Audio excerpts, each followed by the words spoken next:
So guess what else I learned today? But there is a secret chat group behind my back. No shocker to me. It's just today they actually admitted it. Apparently I pay for a service that they now use that everybody subscribed to, that everybody but me is involved in this chat.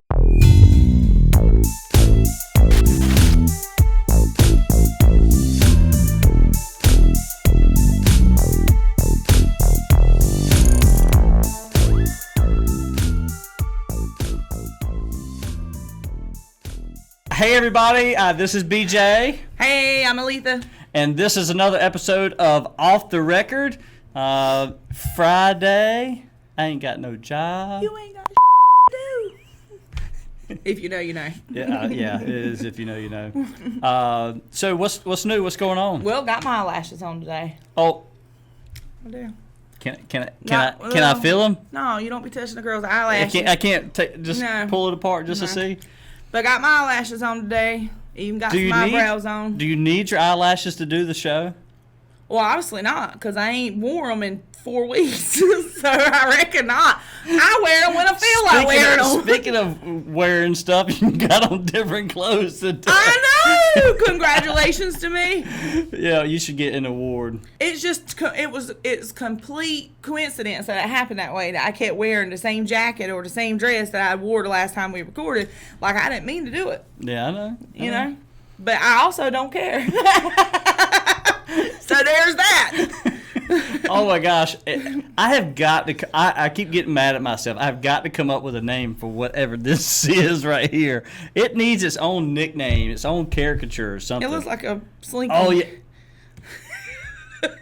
Sleeky. You know, I told Norma Jean this morning that I almost actually did my hair. I even plugged my curling iron in. And at the last minute, I was like, nah, I'm good. So what's going on around here? Well, I am officially the mother of a South Lenore Blue Devil graduate. Oh, did they have her photo?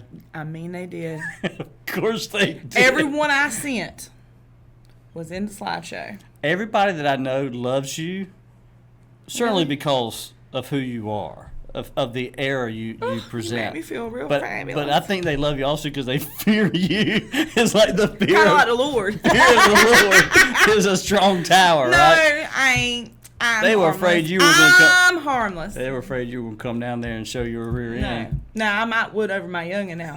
I mean, I'm not trying to be funny. I'm not trying to be funny. That's my point. I'm not trying to be funny. I'm being serious. That's my trigger point now. Mm-hmm. Is my child. Right.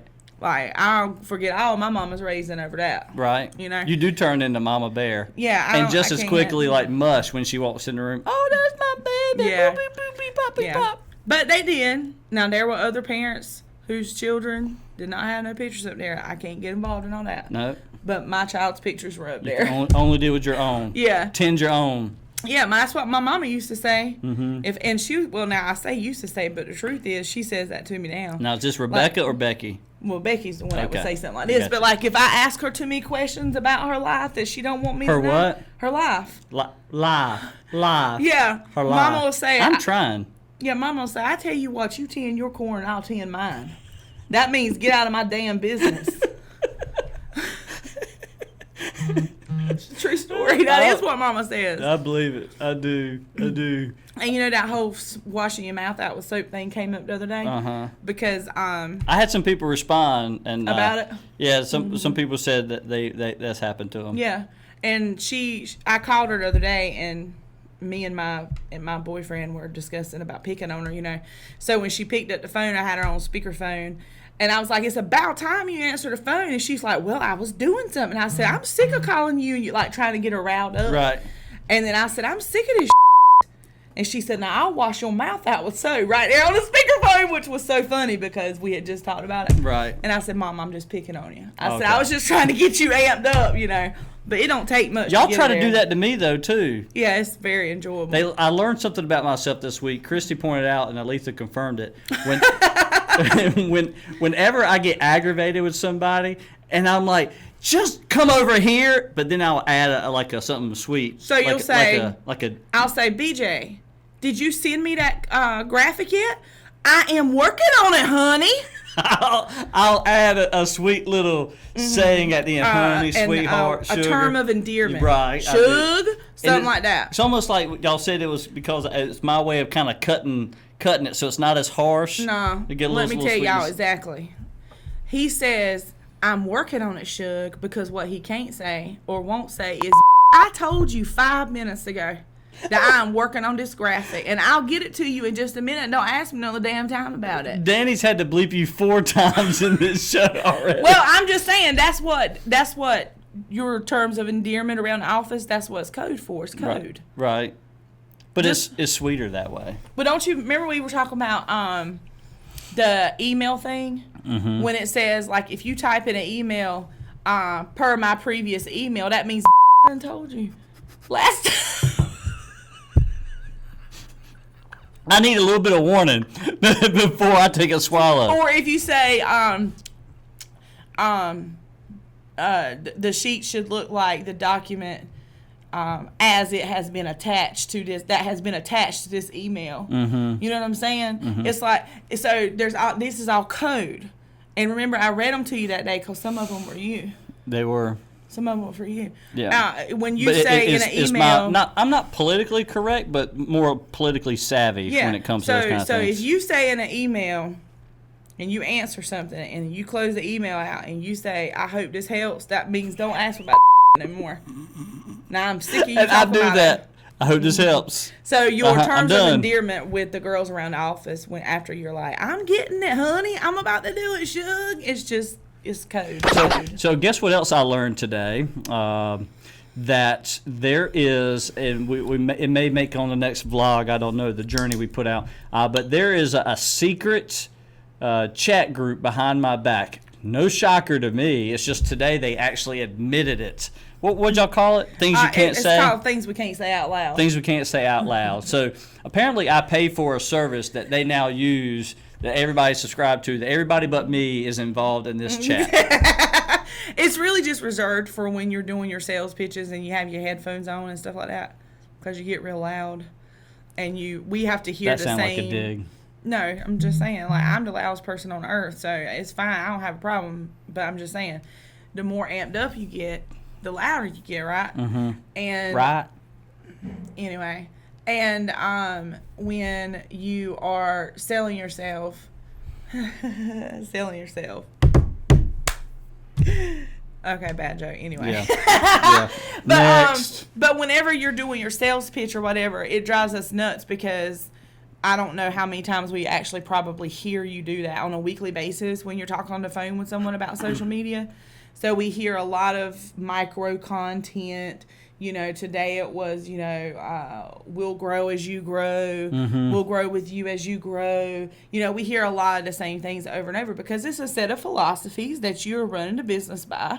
So there are a lot of things that are the same because it really doesn't matter what kind of business you have, the philosophies apply. Right. So you're explaining that to people over and over. Well, we got tired of hearing it, so we created a secret group called Things We Can't Say Out Loud.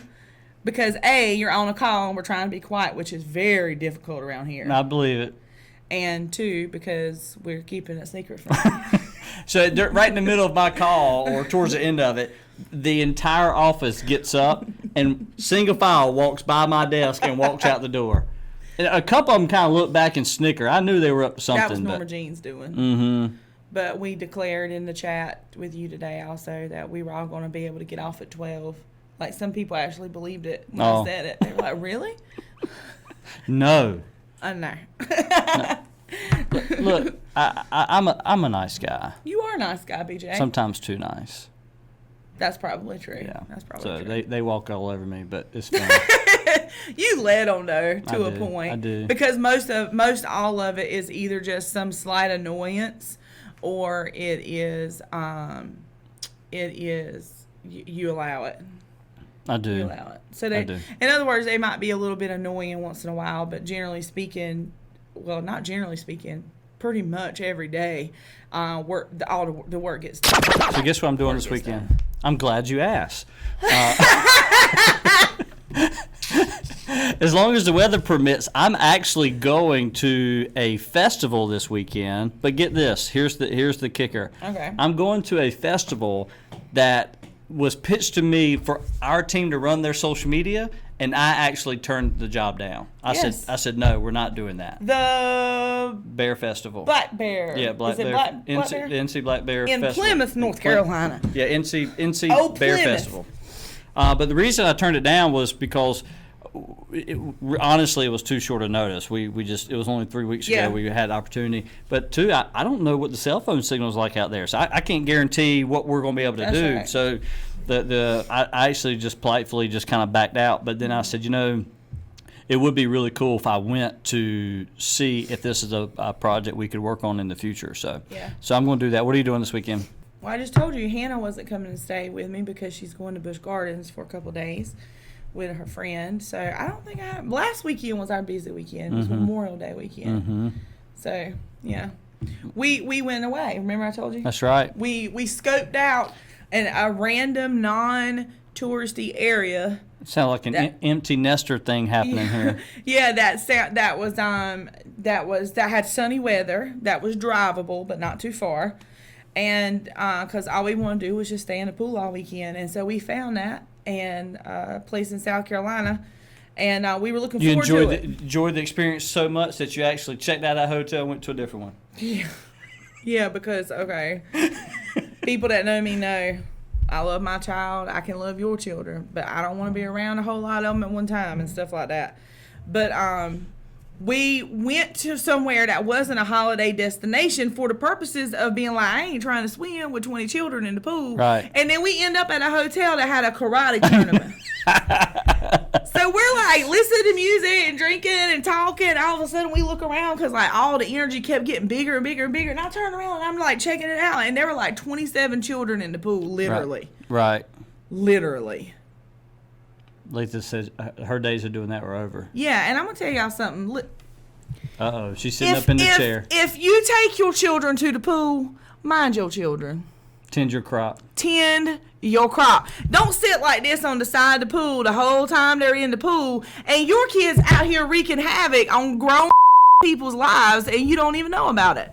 You need to be watching your children. I wouldn't have took my eyes off my kid in a pool like that. I don't think I need an off-the-record commentary today. I think that was it. Mind your children. Maybe that is the off-the-record comment.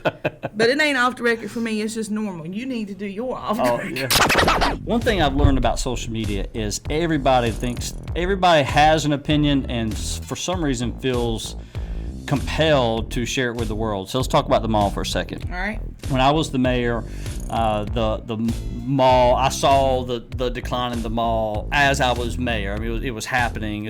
Certainly from a local official, it was a market issue, not a government issue.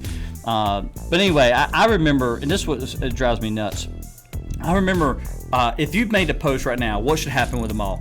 Everybody's got an opinion. Oh my goodness. Everybody's got, and it's everything from hotel, convention center, to pool, to backgammon, to baseball, indoor baseball stuff, whatever. It's all over the place, right? But if you ask somebody to put up the money to actually do it, guess what?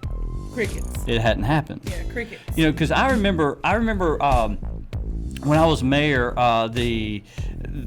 I sent a letter. I shot a letter off to the owner of the mall in New York, and I must have made him mad because he sent his son down here, and I had a meeting with his son, and this infuriated me. Now I guess the same folks who own the mall haven't checked, but I'm in a meeting with the son of the owner of the mall, so he effectively is the owner, with the mall manager Mike Ingalls, who I love. I like him a lot. City manager, myself, and our city planner, and we're having this meeting. And the first thing that the owner of the mall says to me, well, what would you like to do with the mall? And I'm going, what do you mean? I mean, you're talking to a government official and you want us to do something with the mall? You're a private property owner. What do you want to do with the mall? Right. It's like me going, well, you got this empty house over here. Y'all really should do it. Since I'm the government, let me come help you do it. Yeah. That's not the way this thing works. And the truth is, they've got enough money to do whatever it is they want to with it. Why they've been sitting on it all this years, I've got my ideas. But the reality is, nothing's going to happen with the mall until the people who currently own it sell it, which apparently is up for auction right now. And it doesn't matter what they sell it for. It's a matter of how much money it's going to take to do what's needed to get the right type of activity or retail spot in there to be appealing to the market. And the market could be the greater Kinston-Lenoir County area. Just like I go to Target in Goldsboro and Greenville, there needs to be some type of draw to this mall, whatever it is. But anyway, it's not for the government to decide. It's for the people who own and who have the money and the resources to actually do something with it. The government is responsible for electric, water, sewer, police, fire, inspections, property taxes. That's about it. Not how to develop a mall. So wish them the best. It's been a good day. It's been a good short week for us. It has been a good, as the young girls around here would say, the vibe was right today. The vibe was right today. Oh, I learned a new saying. It's also fun about working with some of the young people. Yeah, we get educated, don't we? Yeah, that if you're done talking about something, you can say, "I don't feel good. Don't text." Right. Right. Or I just got a new car. Don't text. Right. I'm taking a nap. Don't text. Right. So the saying is don't text. Of course, being the fatherly figure sometimes, I'm using it in all kinds of wrong ways, almost on purpose, just to see how these girls react. They can't handle it. This is a lot of fun. They can't handle it. All right. Well, I'm BJ. I'm Aleatha. And this was another episode of Off the Record. Y'all have a great day.